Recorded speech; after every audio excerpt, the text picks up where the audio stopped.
Hello everyone, starting with day, Almighty Allah subhanahu wa ta'ala, the most gracious and the most merciful. আজি 2026 চনৰ ফেব্ৰুৱাৰী মাহৰ 4 তাৰিখ আৰু এই মাহৰ 11 তাৰিখত অসমত HSLC আৰু HS ফাইনেল এক্সাম অনুষ্ঠিত হ'ব। বহুতো ষ্টুডেণ্টে বহুতো ছাত্ৰ ছাত্ৰীয়ে মোক ফোন কৰি আছে যে ছাৰ মোৰ সিলেবাস কমপ্লিট হোৱা নাই, মই এইবাৰ পৰীক্ষা নিদিওঁ, মই এই বছৰ ড্ৰপ দিম। সেইসকলক অসমৰ HS আৰু HSLC ফাইনেল এক্সাম যিসকল ষ্টুডেণ্টে বা যিসকল ছাত্ৰ ছাত্ৰীয়ে এইবাৰ পৰীক্ষা দিব বা যিসকলৰ সিলেবাস কমপ্লিট হোৱা নাই বা ভাবি আছে যে মই এইবাৰ পৰীক্ষা নিদিওঁ, এইবাৰ ড্ৰপ দিম, এনেকুৱা ধৰণৰ বিভিন্ন ধৰণৰ প্ৰশ্ন তেখেতৰ মনত উত্থাপিত হৈ আছে। মই তেখেতক কৈ আছোঁ বা তেওঁলোকক মই কৈ আছোঁ যে তোমালোকে আৰু মাত্ৰ 5 বা 6 দিনমান সময় তোমালোকৰ হাতত আছে। এই 5-6 দিনমান সময় তোমালোকে ভালকৈ পঢ়া।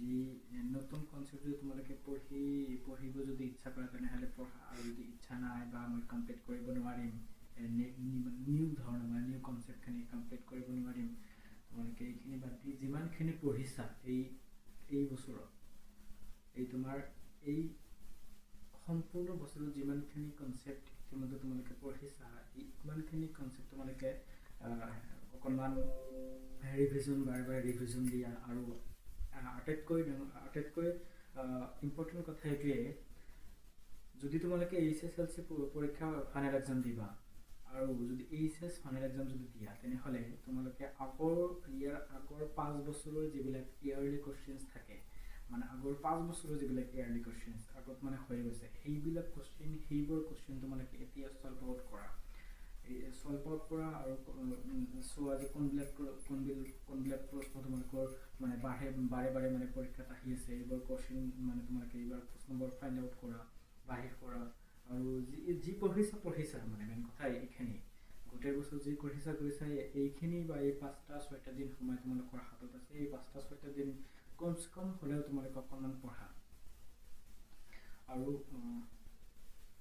বাকী ইমানখিনিয়ে পঢ়া। আশা কৰোঁ মোৰ ফালৰ পৰা 100% আশীৰ্বাদ তোমালোকৰ ওপৰত আছে, তোমালোকলৈ আছে।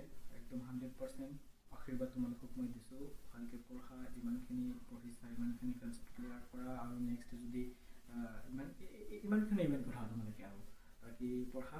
আগতীয়াকৈ তোমালোক মোৰ ফালৰ পৰা পৰীক্ষাৰ শুভেচ্ছা থাকিলে, আৰু বাকী সকলোৰে মোৰ ফালৰ পৰা তোমালোকক সকলোৱে আশীৰ্বাদ দিছোঁ, শুভেচ্ছা দিছোঁ, আৰু 100% পৰীক্ষা ভাল হ'ব বুলি আশা কৰিলোঁ। ধন্যবাদ। জয় অসম।